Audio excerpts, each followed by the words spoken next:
Hey everybody, and welcome back to the channel. It's so good to be with you. Thanks so much for all the support on the recent videos. It's been a lot of fun for me to dive into some bourbon and whiskey history and tastings and blind tastings and rankings and reviews and all that stuff. And I got plenty more planned. But one of the things I said I would do, which I'm a little late on, is I said I would do the Flaviar Advent Calendar of Whiskey.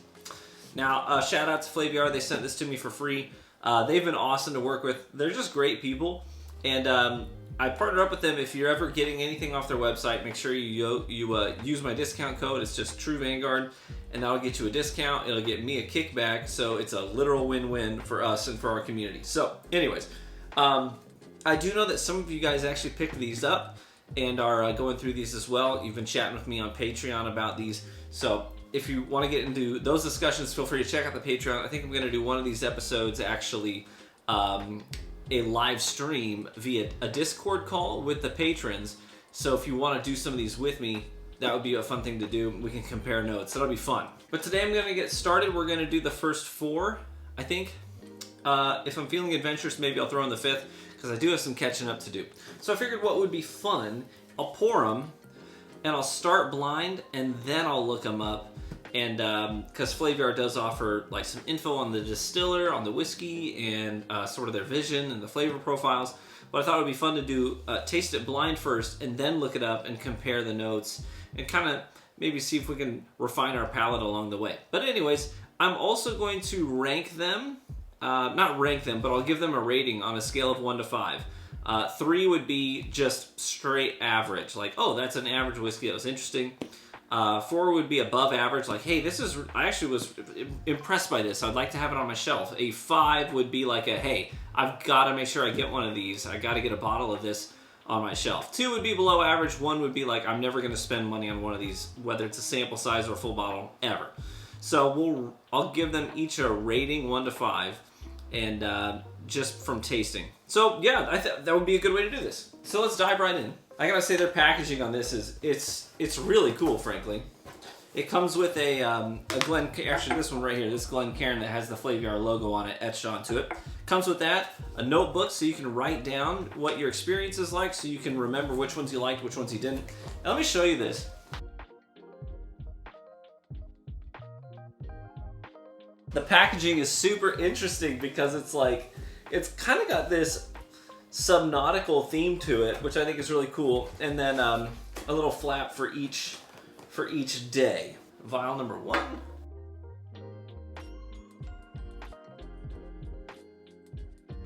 So we'll start with those today, and we'll see where we get. Now, if I remember correctly, there should be a QR code somewhere. Yeah, so each page here has a space to take notes, and it has a QR code for you to scan, so you can go and read up on the whiskey that you're tasting, find out who made it, what its deal is, what its story is, and yeah, you can write down anything you want to make note of about it. All right, now we go in. This is whiskey number 1. Now, all the vial says on it is the ABV. So this is 90 proof. Okay, these are 50 milliliter samples, by the way, so they're fairly generous. First thing I'm going to do is I'm going to inspect the color. Just give it a little bit of a visual inspection. Okay. I mean, it's not super dark, but it's also not like super light, like an Irish, you know. It doesn't give me that vibe unless it was finished in something and took on some more color was imparted by a second barrel maybe. But right off the rip, this looks maybe American. On the nose, now I don't know anything about this. I don't know what this is, by the way. I have not looked at any of these. I haven't scanned any of the QR codes yet. But it does smell sweet with maybe a bit of like sweet with sawdust and like a peppercorn kind of a vibe. It's interesting though. It's not overwhelming. There's nothing like bold about it. Somewhat subtle. Let's go in. Just like the nose, it's not overwhelming. I think I'm getting more rye forward on this. Like peppercorns and sawdust, like I said on the nose, kind of transfers to the palate a bit. But it's somewhat muted. It's kind of timid. It is 90 proof. That we do know. So it's not like gonna overwhelm your palate or anything. That drink's to me like a fairly subtle rye. A simple rye with some sweetness in it. Let's look up what it is. Okay, so it's apparently Fistful of Bourbon is the name of it. Low burn, little sweet, and then high on the spice. Yeah, but tell me more, but like I want to know the mash bill. Oh, here we go. Their tasting notes were vanilla, mint, ginger, caramel, nutty, spicy, woody, corn, oak. 140 years they've been in business. William Grant & Sons, family-owned business. Scotch brands under their belt, it says. Fistful of Bourbon is their first foray into the world of bourbon. Oh, interesting. Their master blender, Kelsey McKechnie. I don't know if I said that right. She led a team across America sourcing some mighty fine whiskey in order to craft a super smooth, expertly balanced, and deliciously flavorful 90 proof blend. Certainly not bad, but I think maybe a little more time to figure out what kind of flavor profiles they want to dive into and lean into. It's a tasty drink, but maybe I would give them a few more years to sort of refine where they're headed with this one, so it has a unique character of its own. But yeah, one of the things I think that might, I mentioned this in a former episode, but this table is brand new live edge oak that my father is a woodworker, and he actually made this, and it makes my whole office smell like oak. So no matter what I taste, I always get a lot of oak on the nose, and I wonder if this might be impacting the nose to a certain degree. But overall, I think that drink's like a, if I'm gonna rate it 1 to 5, I don't see myself rushing out to buy a bottle of it. You know, it's not compelling enough, but it certainly isn't a bad drink. If somebody gave it to me, I'd drink it. Maybe I'll give it a 3. All right, let's move on to the second dram here. What we got? Oh, we're going up in proof here. This is 100 proof. Just comparing the color, I don't know. Well, maybe. Let's see. Let's get it poured first. It's definitely darker in color. Let me bring it up to you. For sure. Much more of that dark caramel kind of a look to it. Roastier, I don't know. It could be the ABV, but I get almost like a I don't know if medicinal's the right word. More like almost like a formaldehyde burn on the nose. Or like a rubbing alcohol. That rubbing alcohol scent is really strong. I have to try and get underneath it to try and find some other notes in there.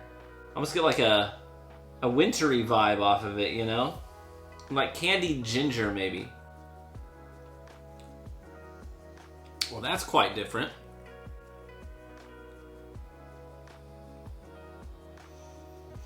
It's not a Scotch, it's not an Irish. It's definitely, well, not definitely American, but it's, because it could be a Canadian blend, I suppose. But it's not a malted barley base, that's for sure. I mean, that drink's like a mix of corn and rye for sure. It doesn't have like a deep richness to it. It's kind of light, even though it's a higher proof. But it has a subtle sweetness to it. But the mouthfeel is more tannic and dry. Finishes with strong oak and strong tannins. That might be a rye with a higher corn bill to it. Shall we see what it is? It's a rye. I did call that, at least. Mint, floral, leather, spicy. Yeah, I could see that. It says figs and jam, like those dark dried fruits. I don't know that I get that dark richness that you get off of those out of this. It says 2 friends with more than 20 years of combined experience in the spirits industry. They traveled across the Americas, touching 16 countries in just 22 days. In the middle of that journey, something about the tiny Central American country of El Salvador stayed with them. The people, the local rums, the fine coffee plantations, the simple life and faith inspired them. They've created Ron Colon Salvadoreño rums to bring that inspiration to life. Ron Colon Salvadoreño 100 rye whiskey is a special kind of rye blend. The whiskey distillate is... The distillate is based on MGP, historic whiskey parameters, and proprietary yeast that dates back to 1933 when it was still owned by the Seagrams. Oh, interesting. Seagrams is the ones that originally did Four Roses, which yeast strains is kind of like their thing, right? Rye whiskey crafted from 3 hand-selected whiskeys from MGP, a high malt mash bill, a 51% rye, and a 100% rye. Interesting. It looks like they do a rum rye that's 50% rye whiskey and 50% rum. That's interesting. So one of these is a high malted barley mash bill in there. Huh. I feel like that one gets more interesting the more I drink it. I wasn't really digging it too much right off the rip, but the more I drink it, the more interesting it gets. I'm going to go ahead and pour these other two so they start to open up a bit. Ooh, I'm excited about that fourth one just on the color alone. It is very different from the first one for sure. Less sweet, more spice, but it has an underlying sweetness to it. But I'm kind of feeling much the same about the first one in terms of my ranking. 2 to a 3. Like if somebody poured that for me, I'd drink it. I think it's interesting enough to drink it. I certainly wouldn't hand it back. But I don't know that I feel compelled enough by it. Some of their other products sound more interesting to me. I'd try the 50%, the half rum, half rye. I'd try that. That sounds interesting to me. My wife and I honeymooned in Jamaica, and we were very close to Appleton Estate, where they make Appleton Estate rum. And that was the first time I ever had Appleton Estate, was there in Jamaica, and since then it has kind of been like one of my favorite go-to rums for cocktails, just because I find it to be so good. And there's a lot of rums that I'm quite compelled by. So I'd give that a shot. But this right here, it's alright. I'd drink it if it was given to me. But I don't see myself buying a bottle of it. Let's move on to the third. Oh my. That smells like wine. That literally smells like raisins. I don't know, it almost smells like maybe a scotch finished in like a sherry or port barrel. But I get peat after the wine, the initial like vinegary wine too. That astringent wine. I get that up front, like a red wine up front, but then I definitely get peat after that. So this, just on the nose alone, is smelling like a scotch, a peated scotch, finished in some kind of a wine barrel. But we'll see. Let's go in. Okay, it doesn't taste as peated as the nose lets on. But that definitely tastes like a scotch to me. I didn't even look at the proof point on this. 47%. That's right in line with like, a typical scotch. It has a nice subtle burn to it at the end of it.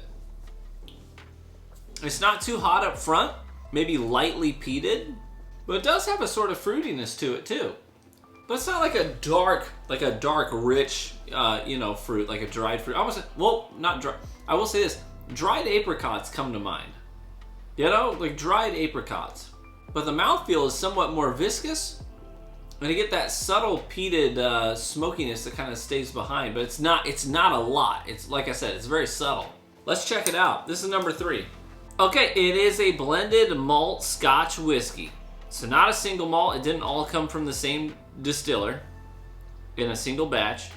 And you know what? Look at this. It says tasting notes: fruit, apricot. Yeah, I said apricot. Citrus, warm, roasted, coffee. Chapter 7 whiskey, huh? Chapter 7 is the brainchild of Selim Evan. He thinks that each cask should tell its own unique tale, so he travels to Scotland and Ireland to hand-select single casks from the inventories of the world's greatest distilleries. Then he custom bottles each one with its own story. So he hand-selected different barrels, different individual, casks. Casks, because this is not American. He hand-selected different casks for this bottling, huh? I'm gonna be honest, I like that. I like that a lot. I'd put a bottle of that on my shelf. I'm gonna give that a 4.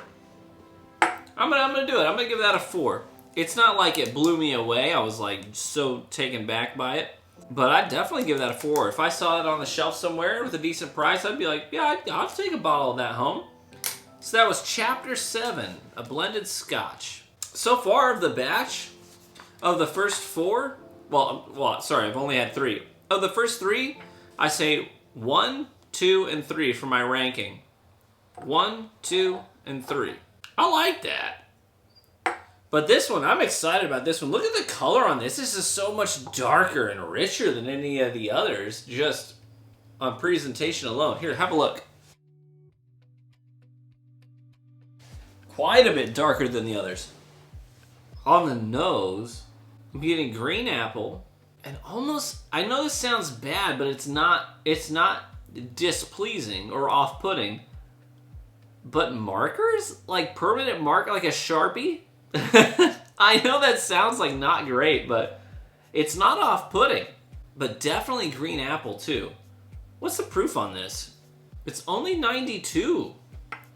That's a really rich color for something that's 92 proof. I get like really light fruit notes off of this. As well as that sort of chemical, not, like I said, not in a bad way. I say that and it's like, but it's not off-putting, that marker scent. But also like these light fruits like pears and green apple. Nothing dark and rich. Let's go in on it. That's a weird whiskey. I don't want to be mean. I always try to honor the distillers. I'm not crazy about that finish though. This tastes to me like an identity crisis. It almost tastes like a bad bourbon up front and finishes like a bad Irish. I really don't know what to say about that. It has a real funk on the finish. Like it's trying to finish like an Irish shortbread, but the shortbread got left out for too long and collected some other unpleasant things. I know that sounds really offensive. I do not ever want to be offensive to a distiller because I know that they put a lot of work into their product.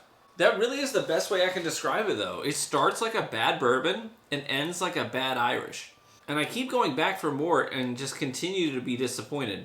I am not happy about the fact that I think I would have to give that a 1.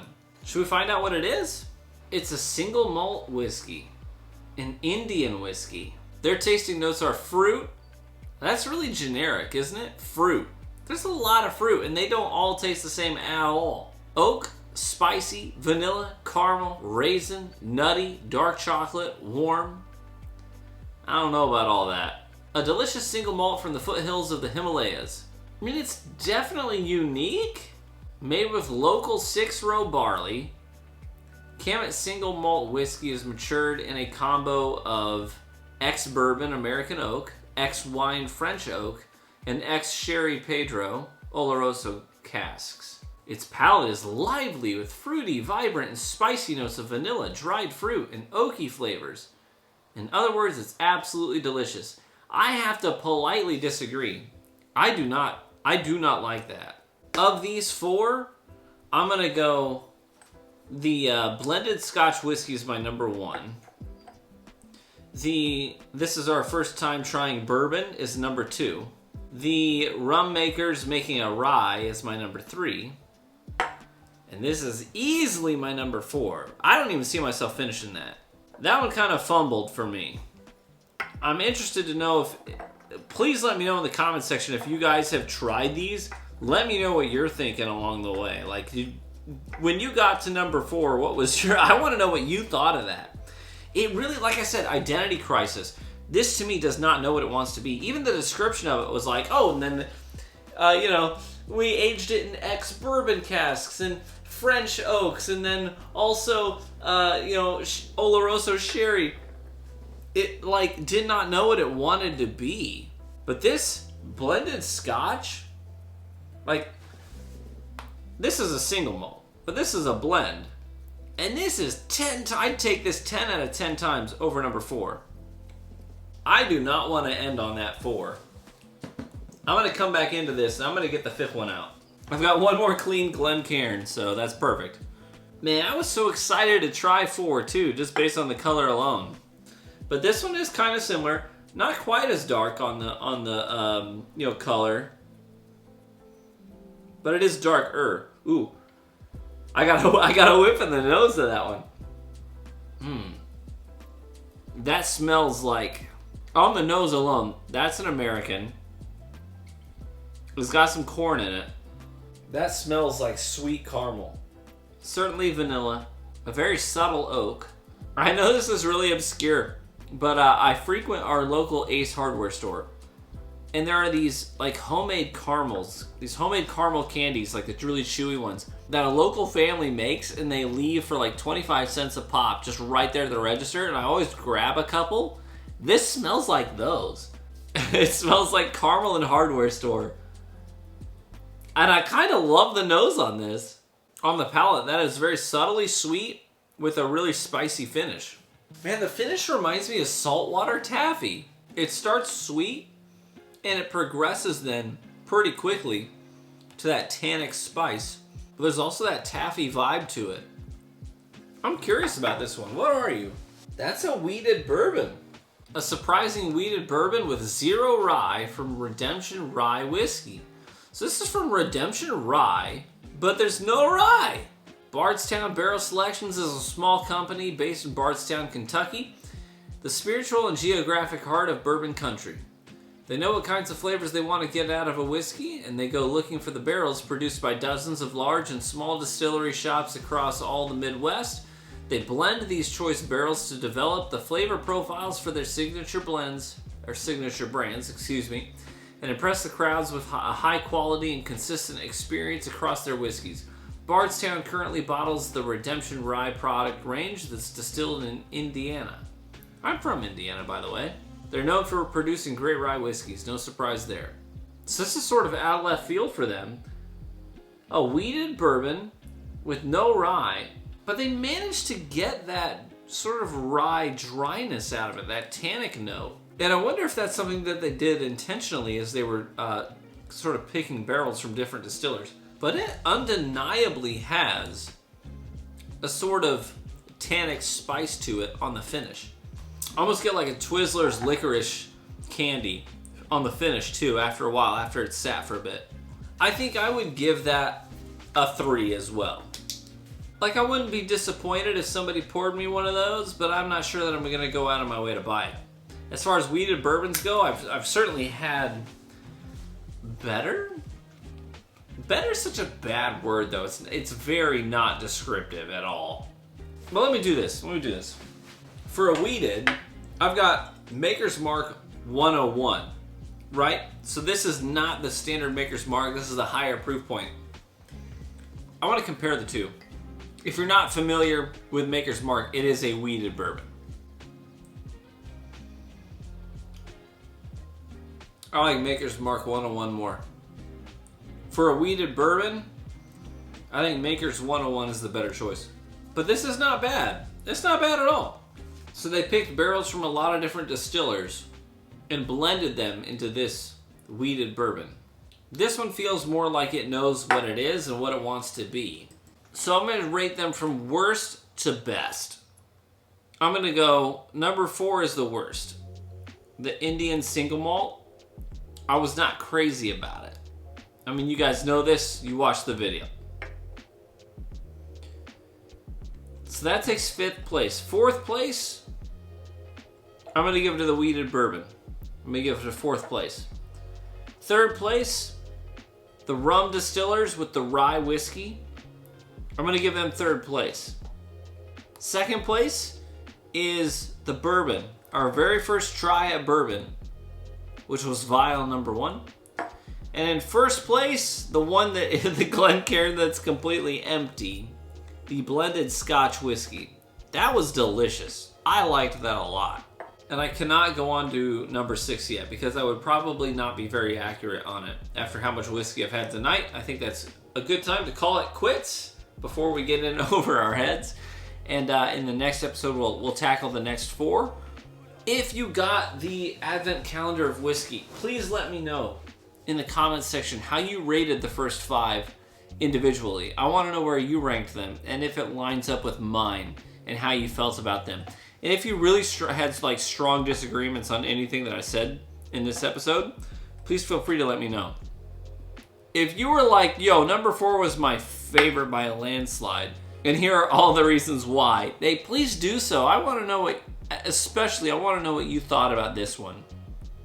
The 2 I'd be most interested in are number 4, because that was my last place one. Let me know what you thought about this one. And I also want to know what you thought about number 3, which was the blended Scotch whiskey, which I think was the first place for today. Now, I have to be functional enough to get my kids ready for school in the morning, so we're going to call it there. Thanks so much for watching the video. If you want to continue the discussion on these, feel free to hit me up on Patreon. I'll leave the link in the description and in the pinned comment. Love to see you over there. We have great discussions. Some of the people over there on Patreon have been so fun to talk to already. Be warm and well fed, my friends. Cheers to you. May you get better with age, just like whiskey. And I hope to see you in the next video.